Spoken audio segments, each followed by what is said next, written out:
Orient bell tiles studio से आप देख रहे हैं एबीपी न्यूज। नमस्कार, एबीपी न्यूज पर हाजिर हूं मैं रुमाना इसार खान। सुबह के 10 बज रहे हैं। आगे का एजेंडा का वक्त हो गया है और आगे का एजेंडा में सबसे पहले बात दिल्ली के 12 वार्ड्स में जो उपचुनाव हुए हैं उसके नतीजे आने शुरू हो गए हैं। एमसीडी के 12 वार्ड और इन्हीं के नतीजे आने शुरू हो गए हैं। मतगणना सुबह 8 बजे से चल रही है। दिल्ली एमसीडी उपचुनाव की मतगणना जारी।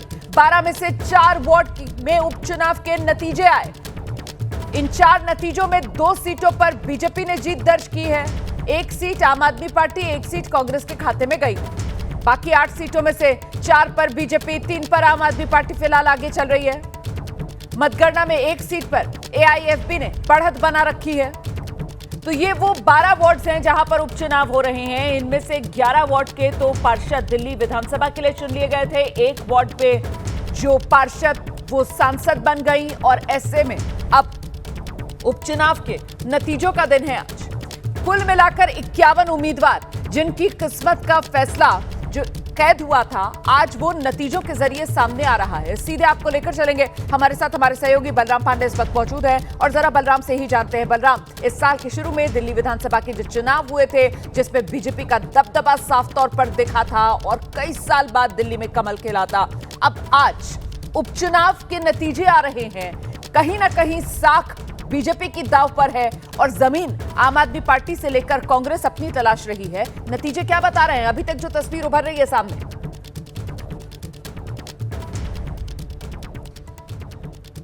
देखिए, आपको बता दें कि 4 सीटों के नतीजे आ चुके हैं जिसमें से भारतीय जनता पार्टी के खाते में 2 सीटें गई हैं। 1 सीट कांग्रेस ने जीती है और 1 सीट आम आदमी पार्टी ने जीती है।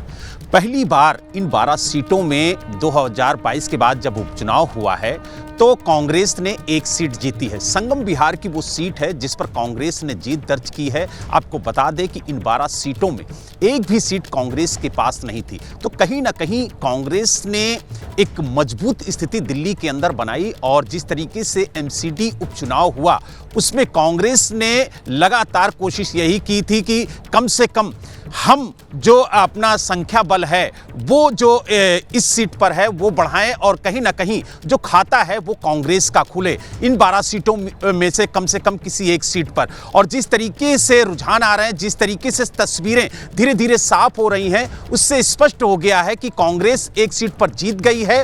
और लगातार के लिए ये बता देते हैं बलराम पांडे, दर्शकों की आसानी के लिए बता देते हैं, ये 12 वार्ड जहां पर उपचुनाव हो रहे हैं, 12 का पिछला वाला ब्रेकअप क्या था? पिछला वाला 12 का ब्रेकअप ये था कि 9 बीजेपी की जीती हुई थी और 3 जो हैं वो आम आदमी पार्टी की जीते हुए वार्ड थे। यही ब्रेकअप था जिसका जिक्र अभी बलराम पांडे कर रहे हैं कि साहब ये 12 में से कांग्रेस का कहीं कोई स्टेक नहीं था, लेकिन फिलहाल कांग्रेस ने भी 1 सीट संगम बिहार वाली वहां पर जीत दर्ज कर ली है। और अभी तो जिस तरीके की तस्वीर उभर रही है उससे ऐसा लग रहा है कि इन वार्ड्स में जो बीजेपी की जमीन थी वो कुछ खिसकती हुई नजर आ रही है। बलराम पांडे,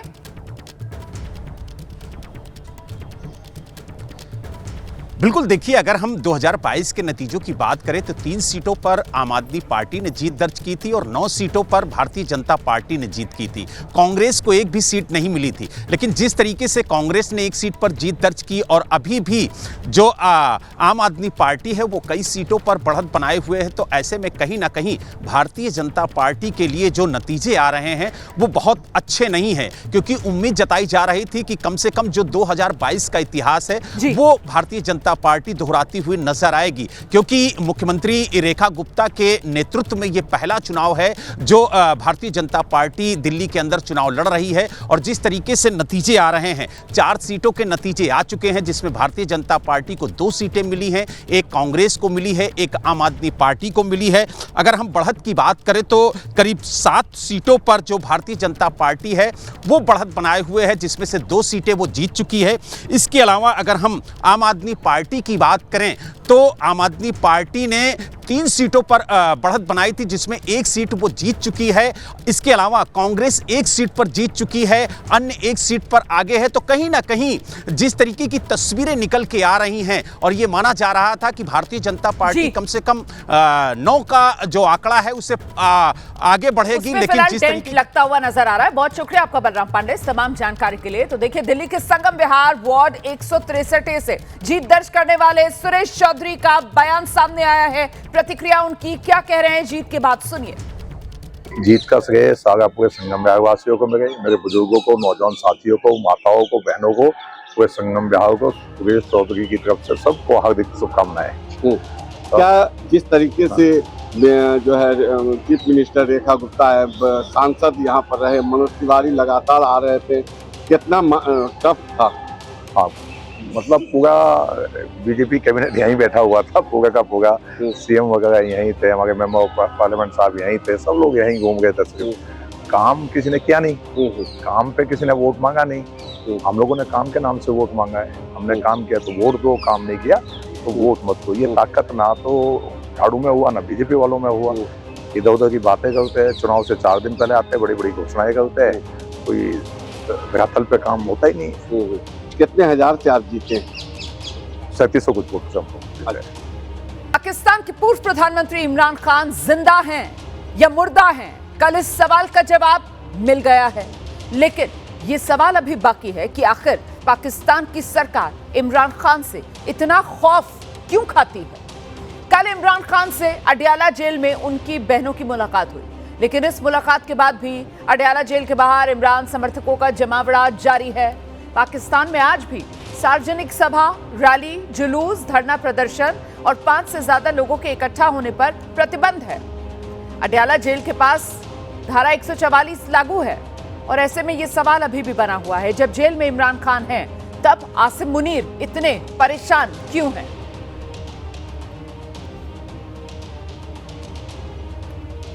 तो आसिम मुनीर को इमरान खान से इतना डर क्यों लगता है? मुनीर क्यों इतना परेशान? इसका खुलासा खुद इमरान खान ने कर दिया है। इमरान के साथ जेल में क्या क्या हुआ है, एक एक दिन की पूरी दास्तान इमरान ने बताई है और पहली बार ये सच अब दुनिया के सामने आ रहा है। इमरान खान ने जेल में अपनी बहनों को बताया आसिम मुनीर एक मानसिक बीमार व्यक्ति है। आसिम मुनीर ने मुझ पर और मेरी पत्नी पर झूठे आरोप लगाए हैं। झूठे आरोप लगाकर मुझे जेल में डाल दिया गया। जेल में मुझे बुरी तरह से प्रताड़ित किया गया है। मुझे पूरी तरह एक कोठरी में बंद रखा गया है। 4 हफ्तों से मैंने किसी इंसान को देखा तक नहीं है। इमरान खान ने अपनी बहनों पर भी हुए जुल्म की बात की और मौजूदा सरकार को लेकर कई बड़े खुलासे भी किए। तो आसिम मुनीर एक मानसिक बीमार व्यक्ति। मुनीर ने मुझ पर, मेरी पत्नी पर झूठे आरोप लगाए। झूठे आरोप लगाकर मुझे जेल में डाल दिया गया। जेल में मुझे बुरी तरह से प्रताड़ित किया जा रहा है। मुझे पूरी तरह एक कोठरी में बंद कर दिया गया। जो इमरान खान की तरफ से बताया गया है वो मैं आपके सामने रख रही हूं। 4 हफ्तों से मैंने किसी इंसान का चेहरा तक नहीं देखा, ये इमरान खान ने कहा है। कल इमरान खान की मुलाकात अपनी बहनों से हुई है और उसी में उन्होंने ये सब अपनी बहनों को बताया।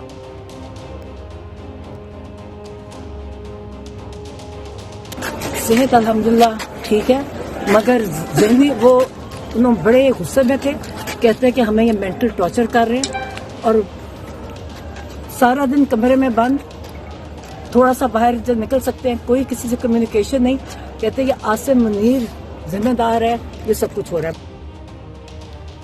तो सुन रहे थे आप इमरान खान की बहन। मुलाकात करने के बाद इमरान खान से जब बाहर आई मीडिया के सामने, उन्होंने अपनी बात रखी और बताया किस हाल में इमरान खान को पाकिस्तान के प्रशासन ने और जनरल मुनीर ने रखा हुआ है। और इसकी शिकायत इमरान खान की तरफ से अपने देश के सामने भी की गई और वो पूरी दुनिया के अब सामने है, जिसमें इमरान खान ने अपना ये दर्द भी सबके साथ साझा किया कि कैसे उनकी बहन को सड़कों पर घसीटा गया। ऐसा काम सिर्फ मुनीर जैसा इंसान ही कर सकता है। ये सरकार जनादेश शोर है, ये सरकार चीन परस्त है। इस सरकार ने देश को गुलाम बनाकर रखा है। सिर्फ अपने देश के लिए मैं ये सब सह रहा हूं, ये भी इमरान खान की तरफ से कहा गया है।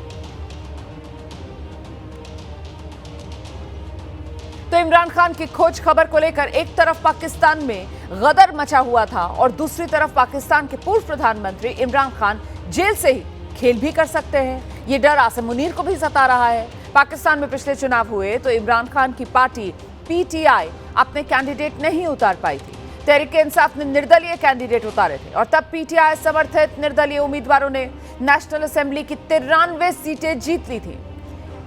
उन चुनाव में नवाज शरीफ की पीएमएलएन को 75 सीटें ही मिली, बिलावल भुट्टो की पीपीपी को 54 सीटें ही मिली।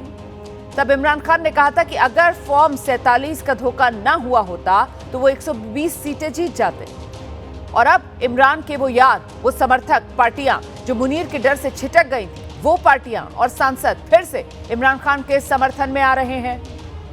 इमरान खान की तरफ गोलबंदी राजनीतिक तौर पर बढ़ती हुई पाकिस्तान में।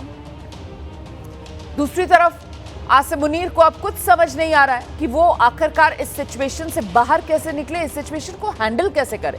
एक तरफ पीटीआई और इमरान खान की बहनों ने बवाल काट रखा है और दूसरी तरफ पाकिस्तानी प्रधानमंत्री शहबाज शरीफ लंदन से लौट गए लेकिन इस्लामाबाद नहीं पहुंचे, वो सीधे लाहौर चले गए और अब तक मुनीर से वो मिले नहीं हैं। इसी को लेकर मुनीर बिलबिला रहे हैं। तो मुनीर को डर लग रहा है कहीं मुनीर के साथ कोई बड़ा खेल ना हो जाए। पाकिस्तान में तख्ता पलट की सुगबुगाहट एक बार फिर से जोर पकड़ रही है। क्या पाकिस्तान में फिर से तख्ता पलट हो सकता है? ये सवाल अपने आप में बड़ा होता जा रहा है। सीधे आपको लेकर चलेंगे, हमारे साथ हमारे सहयोगी आशीष सिंह इस वक्त मौजूद हैं और जरा आशीष से ही जान लेते हैं। आशीष, इमरान खान सही सलामत है, बहनों की इमरान खान से मुलाकात हो गई है, लेकिन इमरान खान ने अपनी बहनों के जरिए जो संदेश दुनिया के सामने रखवाया है और साथ ही आसिम मुनीर पर जिस तरीके का अटैक किया है, आसिम मुनीर इमरान खान को लेकर अब और डर में।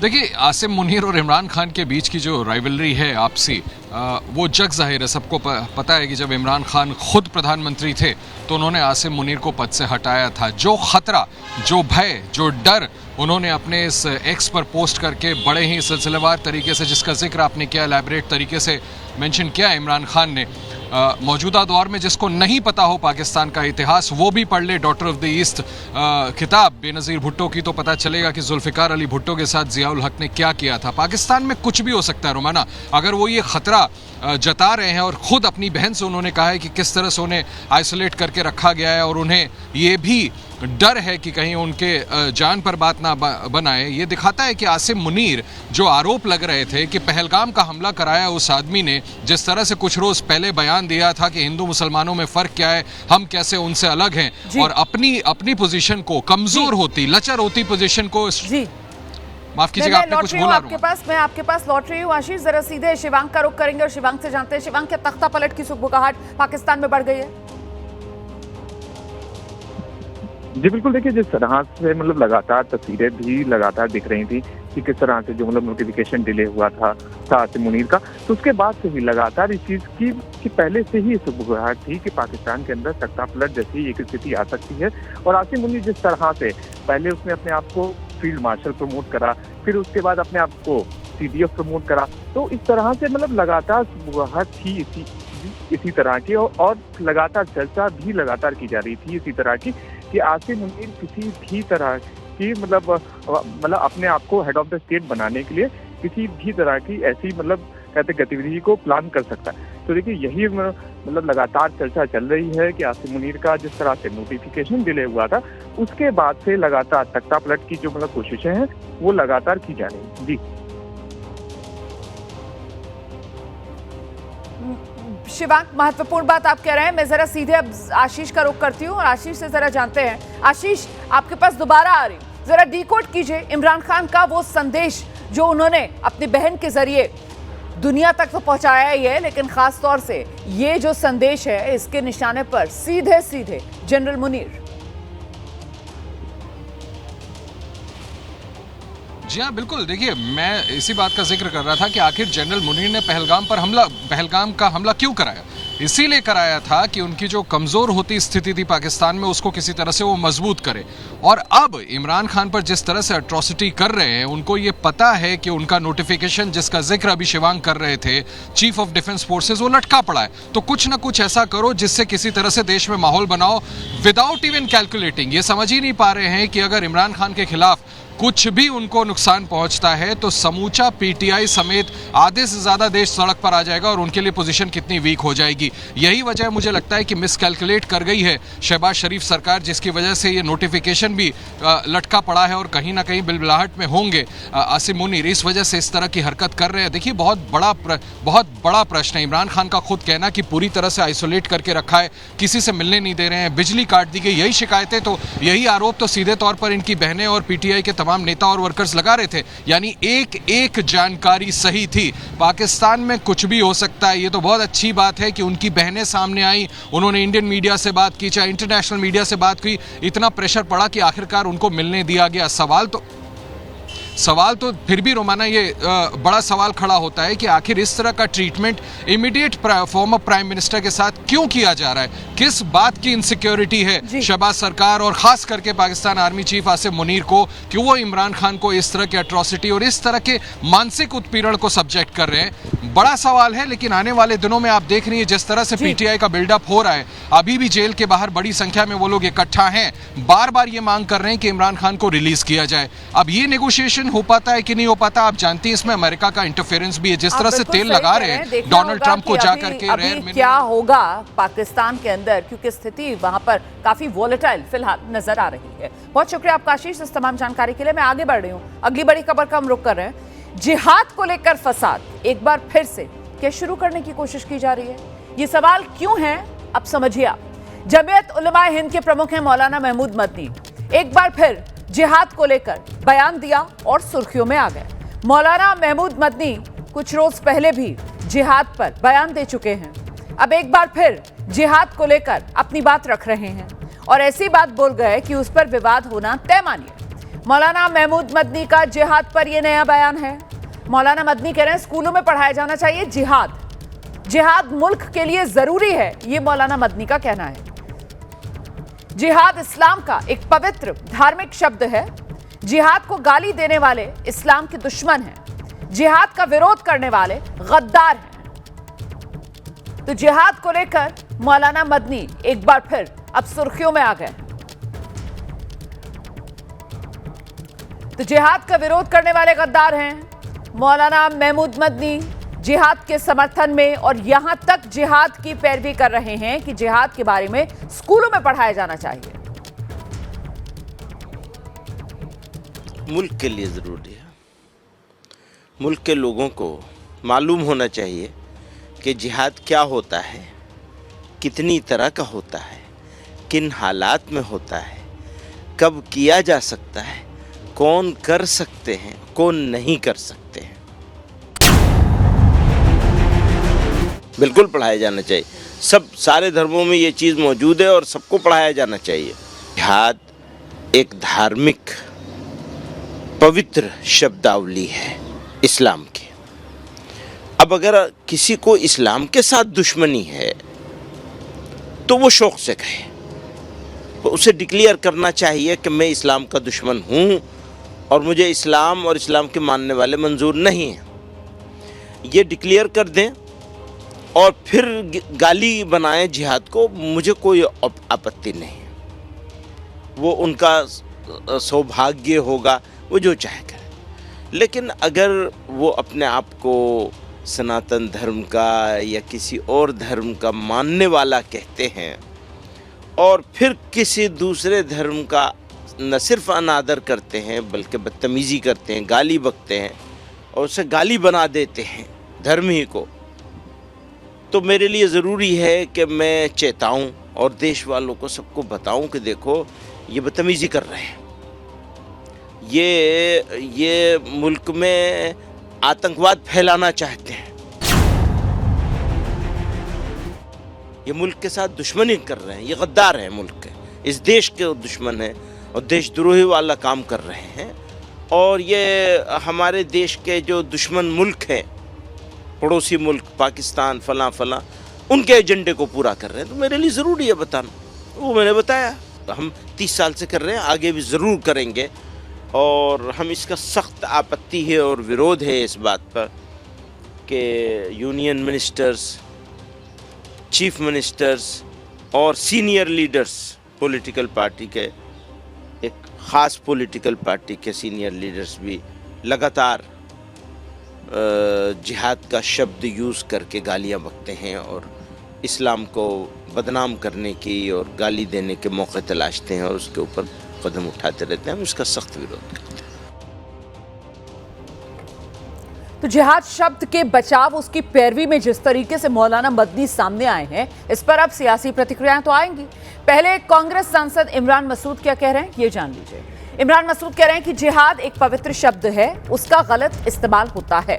जिहाद मुल्क के लिए होता है, जिहाद देश के खिलाफ नहीं होता, ये इमरान मसूद ने कहा है।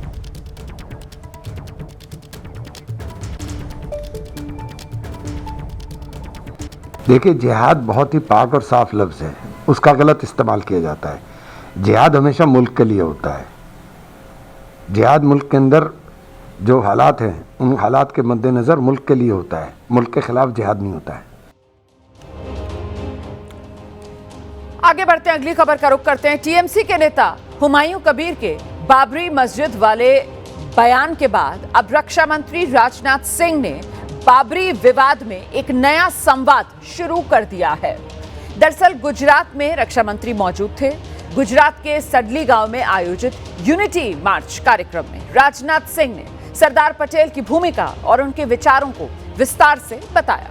राजनाथ सिंह ने कहा कि पंडित जवाहरलाल नेहरू ने सार्वजनिक धन से बाबरी मस्जिद बनाने का सुझाव दिया था, लेकिन सरदार पटेल ने साफ मना कर दिया। उन्होंने आगे एक और दावा किया। रक्षा मंत्री ने दावा यह किया कि पंडित जवाहरलाल नेहरू ने पटेल के निधन के बाद उनके स्मारक के लिए जनता द्वारा जुटाए गए धन को कुएं और सड़कों के निर्माण में खर्च करने का सुझाव दिया था, जो उनकी विरासत को दबाने की कोशिश थी। रक्षा मंत्री ने कहा है कि सरदार पटेल सच्चे अर्थों में उदार और निष्पक्ष नेता थे, जिन्होंने कभी भी तुष्टीकरण की राजनीति नहीं की। इसी कार्यक्रम में राजनाथ सिंह ने आगे कहा कि सोमनाथ मंदिर का पुनर्निर्माण के लिए सरकार से एक भी पैसा नहीं लिया गया, क्योंकि पूरा धन जनता से आया था। आगे उन्होंने कहा, इसी तरीके से अयोध्या में राम मंदिर भी पूरी तरह जनता के सहयोग से बना है और ये वास्तविक धर्मनिरपेक्षता का एक बड़ा उदाहरण है। रक्षा मंत्री राजनाथ सिंह ने कहा कि पटेल कभी भी तुष्टीकरण में विश्वास नहीं करते थे। उन्होंने कहा कि नेहरू सार्वजनिक धन से बाबरी मस्जिद बनवाना चाहते थे, लेकिन पटेल ने उनकी योजना सफल नहीं होने दी। जवाहरलाल नेहरू बाबरी मस्जिद के मुद्दे पर सरकारी खजाने से पैसा खर्च करने की बात जब उन्होंने छेड़ी थी, सरकारी खजाने से पैसा खर्च करके बाबरी मस्जिद बनवाई जानी चाहिए, उसका भी विरोध यदि किसी ने किया था तो गुजराती मां की कोख से पैदा हुए सरदार वल्लभ भाई पटेल ने ही किया था, मेरे बहन भाई। और उस समय सरकारी पैसे से उन्होंने बाबरी मस्जिद नहीं बनने दिया। राजनाथ सिंह ने कांग्रेस पर निशाना साधते हुए कहा कि कुछ लोगों ने पटेल की विरासत को मिटाने की भी कोशिश की, लेकिन ऐसा होने नहीं दिया गया। लोग सरदार वल्लभ भाई पटेल की विरासत को सहेजने का काम कर रहे हैं, वहीं कुछ लोग, मेरे बहनों भाइयों, सरदार पटेल की विरासत को छिपाने और मिटाने की भी उनके द्वारा कोशिश हो रही है, लेकिन उनकी कोशिश किसी भी सूरत में जब तक हम लोग हैं कामयाब नहीं होने देंगे। राजनाथ सिंह ने ये बातें सरदार पटेल की 150वीं जयंती के मौके पर आयोजित एकता मार्च कार्यक्रम को संबोधित करते हुए कही। तो सुना आप, राजनाथ सिंह की तरफ से कहा गया, पंडित जवाहरलाल नेहरू ने सार्वजनिक धन से बाबरी मस्जिद बनाने का सुझाव दिया था, लेकिन सरदार पटेल ने साफ मना कर दिया। उन्होंने दावा किया कि पंडित नेहरू ने पटेल के निधन के बाद उनके स्मारक के लिए जनता की तरफ से जो पैसे जुटाए गए वो कुएं और सड़कों के निर्माण में खर्च करने का सुझाव दिया। दरअसल ये नेहरू की एक चाल थी सरदार पटेल की विरासत को खत्म करने की, उसे दबा देने की। रक्षा मंत्री ने यह भी कहा, पटेल सच्चे अर्थों में उदार और निष्पक्ष नेता थे, कभी तुष्टीकरण की राजनीति सरदार पटेल ने नहीं की। राजनाथ सिंह ने बताया कैसे सोमनाथ मंदिर से लेकर अयोध्या राम मंदिर तक पूरी तरह जनता के सहयोग से बना है और यही धर्मनिरपेक्षता का एक बड़ा उदाहरण है। इस बीच रक्षा मंत्री ने जिस तरीके से अपने इस वक्तव्य के जरिए कांग्रेस की घेराबंदी की है, पंडित नेहरू पर निशाना साधा है, इस पर प्रतिक्रियाएं कांग्रेस की तरफ से सामने आ रही हैं। प्रमोद तिवारी से लेकर इमरान मसूद तक रक्षा मंत्री राजनाथ सिंह के इस बयान पर क्या जवाब दे रहे हैं, सुनिए। बहुत साफ बता दूं, मुझे आज कष्ट सिर्फ एक बात का है, पीड़ा एक बात की है कि राजनाथ सिंह जी बोल रहे हैं, लगता है असर हो गया है कुछ उनको पार्टी में, या उन्हें मजबूर किया जा रहा है ऐसी बातें बोलने के लिए। सबको मालूम है नेहरू ने उन्हें उप प्रधानमंत्री बनाया, अपना गृह मंत्री बनाया, और दोनों में इतना सामंजस्य था। जब अंग्रेज सरकार के अंदर है, कोई दस्तावेज दे दें। हमारे पास दस्तावेज हैं कि सरदार पटेल ने इनके जो पेरेंटल ऑर्गेनाइजेशन है, जो विचारधारा है, उस विचारधारा के विरुद्ध जो पत्र लिखा था और उसके अंदर उसको बैन किया था, वो डॉक्यूमेंट्री एविडेंस है। तो ये ऐसी बात मत करें। सरकार के अंदर शामिल लोग अगर इस प्रकार की बातें करेंगे और इस प्रकार का झूठा नैरेटिव देश के अंदर फैलाएंगे तो ये बहुत ही दुखदायी है।